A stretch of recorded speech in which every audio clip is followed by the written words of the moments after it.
వేందయ్యా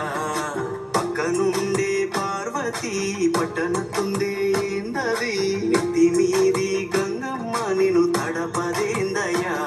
హరితోలు పడి నాగులా వాసమేందయ్యా జోలి పట్టిన జంగమయ్య నీ వేషమేందయ్యా మంచు కొండని ఇల్లయ్యా వెండి సందమామని సిగనయ్యా సక్కని మా శివయ్యా అవతారం ఏందయ్యా వంటి నిండా దుమ్ము నింపుకొని మెదల వేందయ్యా పక్కనుండే పార్వతి పట్టనతుందే